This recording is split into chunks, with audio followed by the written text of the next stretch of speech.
can you see this person's perspective, but can you see beyond this barrier that is in front of you right now? And we do get to that place of gratitude and actually appreciation. Now, it takes us refusing to stay in a victim mindset in order to do that. My goodness. Welcome, welcome, welcome. And I'm Devon O'Day. And there's my compadre up on the top over there. We're doing Hollywood Squares today because that's what we're doing. Teri Pugh, how are you? I'm fantastic. How are you doing? Wonderful. And we got a day that is speaking to my soul. And we got the Organista on with us today. Do you want to tell me how the two of you met? Now, I know we met down at Old Smoky at our Gospel Bird Jubilee, but because oh no, can you hear me? I can't. Well, you know what? And we're gonna talk for just a second. Oh, she's gonna try again. All right, we're gonna work again, and that's life, right? It is life. Sometimes we get a hiccup. We just roll with it. Well, before we start with the Organista, our special guest for today, I want you to tell me about the big payback and your connection with Pineal Ridge. Oh, girl, I would love to. I am on the board at Pineal Ridge, and not only am I on the board there, prior to being on the board there, I facilitated workshops there and retreats there over the past several years, and that place has holds my heart, and I absolutely, so that's where all my focus and my attention is going, on the big payback this go around. And so I'll be posting more on my social media pages later. So anybody wants to join me, I would love to have it. So yeah, that place feels like it is, I say, the best kept secret, and I wish it wasn't so that it was that. It is just such a sacred, sweet space just outside of Nashville. It's hard to imagine that places like that even really exist, but man, it's like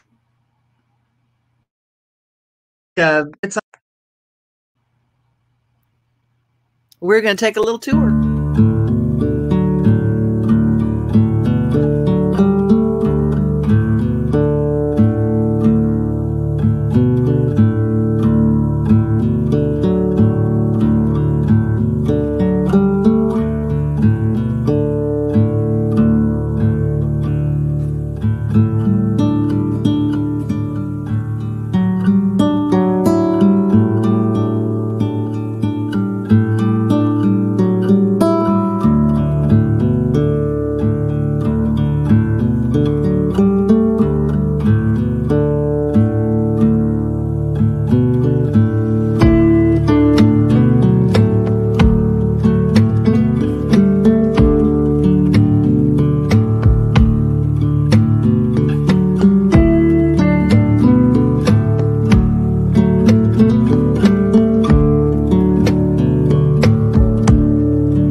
Girl, I feel like I've been on vacay. I'm telling you, my heart just was like, pazing. I love. Yeah, I can't hear Teri for some reason, but I can hear you, Devon. You can hear me now, and not Teri. I can hear you, and now not Teri. Well, that stinks. You know, Well, you know, it's because I'm going to ask you to tell us what you do. This is Miss Jackie Wilson, the Organista. Tell us what you do, baby girl. Well, I help people put their things where they really belong. That's a little tagline that I came up with several years ago when I first came up with the name. I can't take full credit because my mom came up with the name and said, you know, you should call it the Organista. And I thought, oh, that's great. That's so cute. I have a passion for helping people get organized and stay organized. And just, you know, the more I've been doing this professionally since the pandemic started, it has just really become evident to me just how far back the organization goes. I mean, I can remember as far back as probably 6 or 7 years old. Crazy. Well, take a look at this. This is one of those pictures from your Instagram page that it just makes you want to. It's like, I would love clean lines to my house. Putting your stuff where it really belongs and having something that is restful. I'm going to let Teri tell us a little bit about the effect that organizing has on a psyche. What does it do for you as a person? Well, as an individual, everything having its place gives a sense of, I won't say, well, I will say belonging, but it gives an inner peace where stresses are reduced, anxieties can be reduced, and even procrastination can be reduced, which is fantastic. Well, procrastination is something that I deal with a lot, but I'm going to show. We're going to go through some before and afters that will blow you out of the water. And I just, because I need you. This is my life. Oh yeah. This is my life. Now, this is not actually my life. This is somebody else's life. Looks like mine. Right. Yeah. That was 21 years worth of accumulation in that house. And we had to just kind of go through everything and get rid of it and put it where it really belongs and to get the house ready to sell. Nice. Take a look. Yeah. Look at that. Can't get over this. I cannot get over. I mean, it's like this miracle fairy. You're a miracle fairy. Now take a look at this. Now, this is the way that I store things. Now, this is not my house, but it could be. This has a lot of guys stuff. So I don't know, but let's see. There is an after. Holy moly mackerel. Just knowing how you make it look like it's displayed. I mean, how many caps do you need? But you know, the truth is you need them all. We need all our caps. Exactly. When you go in, what do you face? Do you find people get really emotional when you start messing with their stuff? Yeah, some do. You know, I think that when they finally are ready for me to come in and actually go through scheduling and setting the appointment and everything like that, I think that they're finally ready to let go, but there's still a little bit of emotions that go with that, but they are finally like mentally prepared to do what needs to be done. And there might still be some little, you know, little spots where it's like, oh, you know, but I'm really, really good. I'm very intuitive and empathetic. So, you know, and I'm also human. So it's like, hey, I get it. I have my own stuff that I'm like, well, I don't get rid of that yet, or, you know, but I'm very open to, you know, just, I'm like, look, if you follow me, you're ready to make a change. And I am there and I'm your leader the whole way. And I like lead the ship to that change, basically. Now there are people that go meet with the client, I talk with them, and go ahead. You know, when people they have their stuff and they go, my house is just great. My house is neat. My house is clean. It's always organized. And then you go to the pantry and the pantry is organized. If I can get this picture to come up here. Now that is a lot of people's I ain't laughing. I ain't judging. I ain't going to judge because mine looks worse than this. So you get that and you put things aside and you have things organized the way you it makes sense to you, but you spend hours and you go, I don't want to cook. And this stress in this pantry will make you say, I'm not even going in the kitchen. But when it looks like this is like a store. Right. That looks Right. great. Yeah. Fantastic. You know, and some clients have, you know, big budgets for all the fancy dangly containers, and that's great. And then other clients are like, you know, I'd rather like just use what I've got, and you know, I'm always open to both. You know, so I just you know, there's a lot more in the home that can be utilized than people realize. You know, but it's just having an eye for that and a knack for, you know, using other things to create space.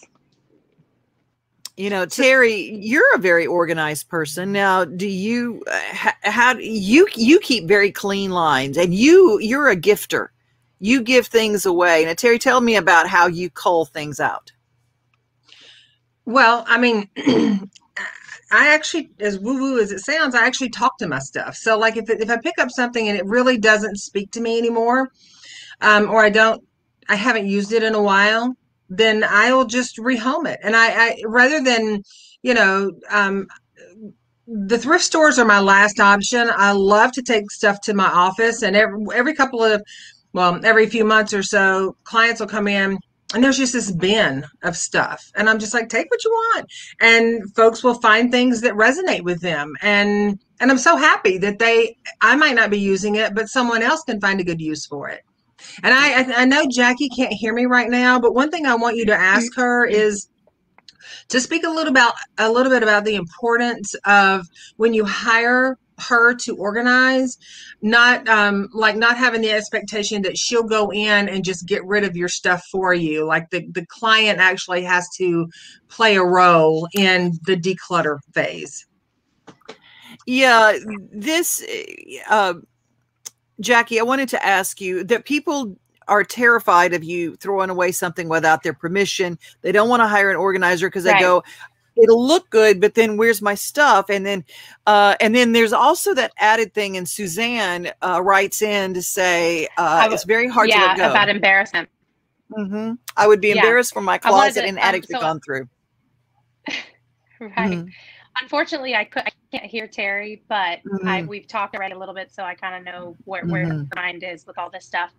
And one thing I want to add or interject is definitely speaking about what if somebody throws something away that's important. Well, I'm very, very, very cautious and careful, and we go through every little thing before, you know, I do anything, so that I know and have a mental note, or we have piles of like, you know, this is definitely keep, this is, you know, so I don't just go in there without the person's help. You know, it's definitely it's a relation, like it's both of us doing it, even though I'm going to be doing the majority of the organization setup. But as far, you know, if I don't know you personally, then I don't know what is really, you know, important to you. And so I definitely try to go through that first. And then as far as embarrassment goes, oh, trust me, there is no judgment here. I wish that I had a picture of my childhood home that they were doing inspections on the alarm systems when we lived in Florida, my mother and I. And I was about, I guess, 11 or 12, and about 10 or 11, somewhere around there. And they called my mom and said, "Oh my God, Tina, like you've got to come down here. Your house has been broken into." And so she goes down there, and we had been living in this apartment for a good 3 to 6 months, okay, already, but like nothing had really fully been unpacked. And so my mom walks in and she's looking at everything, and, you know, there's the boxes and stuff's just hanging out. You know, we've just been going through it and whatever. And it's just it literally looks like the FBI ransacked the apartment. And she's looking around and she goes, "Nope, nobody's been here." So that really, truly is, I think, you know, God love her. And if there she is, the organist. I see she's on. Yeah. That right there is definitely where it all started, you know, and still today she has her secret closets that are piled up, you know what I mean? That I'm like, "Mom, what are you doing? We got to go through that." You know, and I'm not perfect either. If you guys were to see my house right now, you know, it definitely doesn't look like I'm an organizer, but, you know, but there's just, like I'm saying, but it was all that to say, there's no judgment. I've seen it all, and it's okay, you know, because a lot of our physical space is a direct reflection of our inner space. So, you know, by getting the physical space a little bit more clear and put away, it can help you to kind of, you know, just kind of go through the internal stuff, you know, because it is so directly connected. I need, yeah, and laundry rooms. Laundry rooms are another catch-all. Closets, the top drawer of anything. There are places where we think we're hiding everything out. Mine would be the top drawer, the kitchen, the right-hand drawer in the kitchen. Mm-hmm. Yep. And you know, I'm okay with keeping things, but let's just make a designated place for it. And you don't need 25 of them. You just need 4 to 5 of them. You know what I mean? Or maybe just 2, however many we can get you down to, you know? Yeah, but, exactly. You know, so it's like stuff is okay as long as it's in its place. Let's take a look at Elizabeth. She says, I moved into my new house in January and I still can't get my car in the 2-car garage for the boxes that are out there. Why do we keep our boxes boxed up and we don't look at them, but we don't want to get rid of them? Right. What do we do? It's just, you know, what are you pretending not to know? You know, what are you not wanting to deal with in your life? You know what I mean? Like, what else is boxed up? Let's start there a little bit, you know, and that's what Teri can help you with. I love it when people have storage units and they will pay on them for years. Oh, am I speaking to you, Devon? Storage units, and they pay on those damn things for years and they don't really know what's in it. Hey, Organista, do you do storage units? Teri Pugh wants to know what about storage units when people pay for 3 or 4 or 5, maybe 21 years? Okay. Yes, absolutely. It's like, let's go through it. Let's get Lane, if you're watching down, you know.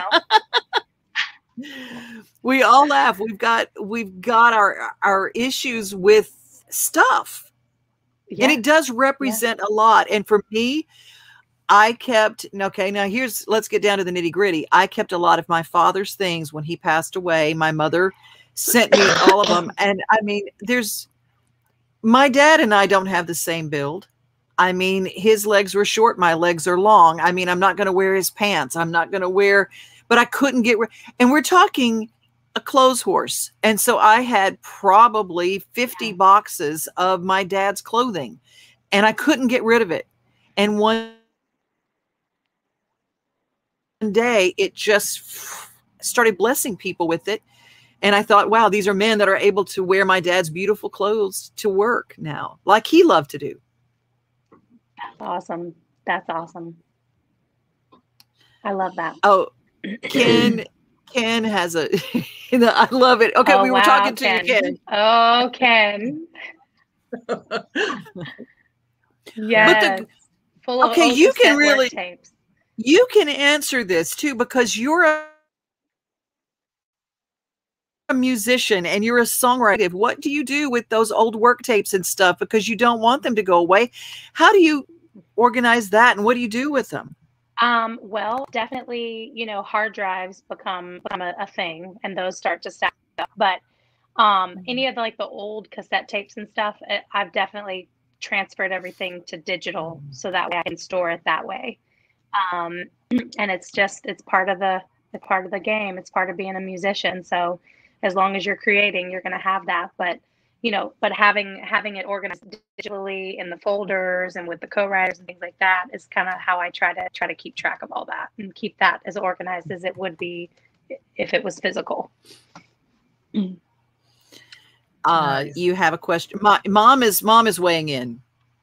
Can you read that? Yes, we have a resident that has 3 garages. He's been here since '98, and now, oh wow, yeah, I think I know who that may be. And that particular person kept, accumulating empty boxes because for when he might move, and it was just like, okay, but there's no need to have these, And if you're going to move, like, you know, you can find boxes in a heartbeat, you know, or U-Haul, they're pretty cheap. You know, they're about as cheap as you can get unless you go all around and collect all the freebies. But, you know, there's no need to keep all of that. It's just worry and fear, you know. Worry and fear. And there's a big difference too between Devon, the I can't hear psyche. her, so anything you can repeat or There's a big difference on the razor's edge of hoarding and has emotional attachment with someone who walks in the house every day and drops theirs in the same spot. It could be enhanced and feel more warm and fun. Someone who can help organize that, putting a nice or something there for collection. So ask Jackie to speak a little bit on that, if you would. I know she can't hear me, so we'll just relay. Yeah, we got it. Okay, the big H word just came up. The big H word, hoarder. Okay, there's that line. That's a whole different thing when you go in, and that's another can of emotional worms, because it really is a psychological anchor. What do you do? Absolutely. Well, you just got to start chipping away at it. I mean, that's all you can do. It's just one little chip away at a time, you know. And I actually have a couple of clients that that have, to other people, that it would probably be borderline hoarder, but it's more just in the designated areas that are so full, instead of like in their whole house. You know, it hasn't taken over the entire house like a typical hoarder would be. But again, it's just the same, you know, just dwindling it down over just little by little, because that's all we can do, you know, and just doing a little bit at a time until we get it clear, until we get it, you know, down to what they absolutely need, with a few backups. That's it. You know, and just and helping them to embrace that concept of not needing all of that, you know, that it's okay, they're okay, you know, they don't need all of this like they thought they did, you know. And just, you know, it's just a thing. It's a process, like everything, you know, and they've had it for so long. And, you know, okay, Ken, you ready to clean it out and transfer to digital zip drive? I'm over it. You do. Okay, Ken. You're speaking to Ken. Let's do it. Then that's when you need mama. I love how your mom's jumping. Mama. Yeah, a can of emotional worms. That's true. I mean, we do. And I mean, I have things that I'm just connected to completely. Can I ask you, you know, and Elizabeth's talking about, she's got a goal of July, and then she's calling you, I do this or whatever. Can you tell me a little bit about how pricing works? Is it by the hour? Is it by the job? Yeah, how does that work? It's typically by the hour or by the day, you know, and it also depends on the job, you know. If it's going to be, I have pretty cheap pricing compared to other organizers in and around Nashville. So, you know, if it's me solo, I'm $50 to $75 an hour. And if I have, you know, a team, it's $100 to $125 an hour. So, you know, that's kind of how I do it. And I feel like that's fair. And you're not just getting organization with that. You're getting organization, you're getting design consulting, you're getting some light cleaning involved in that, because, you know, if it's been there for years, then, you know, it's going to have to be cleaned. We can't just move it around and leave it, you know? So, I'm just going to show this off one more time. And look, I want to bounce in here real quick and make a year's worth of stuff and gunk and dust and all the things in that picture. Yeah. Wow. Teri's you want to speak to this? I do. I want to jump in here real quick, and I'm going to do a word tweak. Because you know me and the words, right, Devon? Yeah. So Jackie just said that her rates are really cheap. And I'm going to go on the book and say they are generous and they are incredibly reasonable. Because there's nothing cheap about the service that she offers to folks. because it is truly her time, her energy, her heart that she puts into all of this. And she leaves part of that there for them, so that they get to move forward. So I know she can't hear that, but I do generously generously Well, I'm going discounted to and relate because it's very, hold on one second here. Ken said very fair pricing. And what Teri wants to make sure, she said, there's nothing cheap about what you offer because it's a very valuable service. That equitable, Very fair, those are valuable. words, because words are important. And it's not like you're not getting a cheap job. You're getting a good job, a great job. And the Correct. before and afters, we're going to Yeah, keep for doing sure. those. This is important. Let's look at what Bonnie says. It's been so hard to get rid of my parents' stuff after they died. Oh, I feel you, Bonnie. Yeah, I feel you too, girl. I've been drowning and finally, oh, bless you. I feel it. Yes. That's what happened to me. I do too. How But, you know, do we deal with really that? I like what you said, Devon, that you got to a place where, you know, your perspective was giving it to other people and helping other people, and just knowing that other people can wear your dad's stuff, that made you feel good, you know, like, so, you know, I would just suggest, Bonnie, depending on what type of stuff it is, you know, that maybe there's a way to repurpose it to be used in your home or to be used somewhere else, or, It's, you know, maybe it's there's a way to donate it so that you feel good and feel like it's getting still used and like their legacy is living on, you know. You're giving it a second life, basically, instead of sitting in a box or a bin. Even though a lot of times what happens with stuff that we carry or we have either given to us or we collect it from our loved ones who have passed on, we associate that with the memory, and we have the memories. They're in our heart and then our head. So it's the stuff that's the tangible, because they're physically not here anymore. We hang on to the tangible part of it. So, but that repurposing and re-gifting so that someone else can benefit from it's a huge blessing. And it also can allow you to feel a little freer in your decision. Jackie, the whole idea that Teri talks about with regifting, being a gift to yourself, really that the thing that hit me one day and what helped me become not a hanger on to everything my dad. I mean, I got sent everything because I would take it, basically, and they didn't know what to do with it. So they just shipped everything to me, and which is great in some respects, but it was really hard because then I was left with the responsibility. And finally I just said, they're no longer in that. The people I loved and associated with this, they are no longer in that. And I have these wonderful memories. And so I started blessing. And when I watched a man leave my yard sale with tears, how he was going to afford clothes for a new job he finally got after being unemployed for a long time.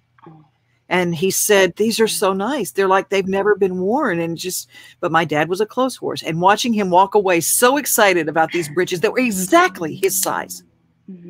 Breeches. That's what we say. Yeah, that's cool. That's really cool. But you know, that's when you open up your heart and you go, Daddy would want this. Mama would want that.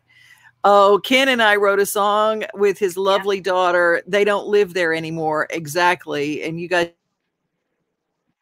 True. check that song out, because it's really, they don't live there anymore. And Bonnie says it makes it final. But you know what? Your memories, keep it forever. Yeah. It does make it final, but you know, they're still around you, you know, they're still watching over you. I believe that. And you know, I think that they would be okay with wanting their stuff to go to good use, you know. So, and I'm very creative, so I'm always like, well, what if we use this and turn it into this? And people are like, oh, I never thought of it like that, you know. So I'm very resourceful and creative in those ways, since I am a creative, number one. But we didn't get to talk about that today. We're going to, because we're going to close with that. Teri's going to offer some here. I'm going to do this before and after while you talk, Teri. Yeah. I was just going to say, I want you guys to follow Jackie because she works with folks that have kids and, pets and single folks and all kinds of people who have all sorts of different lives. And so she has such a gift at what she does, and being able to take something that feels chaotic and creating calm is huge. And we should all enlist someone. If you don't have the natural skill set to do that, you need to look the sister up because she can help you with that. So that I'm just going to hang my hat on that nail. Hang your hat on that nail, Teri. And the way that you can follow the Organista, Miss Jackie Wilson, the Organista, putting your stuff where it belongs. The number is 615. Is it 200-7706? Yes, it is. All right. And you can follow. Getting any calls. Yeah. You can follow on Instagram. Lord have mercy. People are still people are following. And Ken, and I got to get, let me see. Love this today. Blessings, sweet ladies. Oh my gosh. Oh, thank you. Well, I'm good. It was so much fun. And I got to play something. Can I play you and Damian Horn? Our both. We've just adopted him as our brother. Love. Yes, he's my brother from another mother for sure. You two, I'm going to close with a little bit of a song from you. Can I play something from your last virtual concert? I want to dance the Whitney Houston song because. Oh yeah. I'm just going to say, if you're going to take somebody's song and start singing it, girl, that is not a voice I'd want to try to emulate. I mean, just like, oh, what? And you went and took that song and made it yours, Miss Jackie Wilson. She's awesome. Well, right? Well, we're going to go a little over today. My life's purpose is to promote healthy living through music. So that's, spaces, internal and external and everything. So y'all got to follow her. Yeah. Follow Miss Jackie Wilson, the Organista. We're going to close with this. You guys have a wonderful day. I'm Devon O'Day. You can go to devonoday@gmail.com. Teri Pugh, how do they find you? TeriPugh.com or right here on Facebook. Bye, you guys.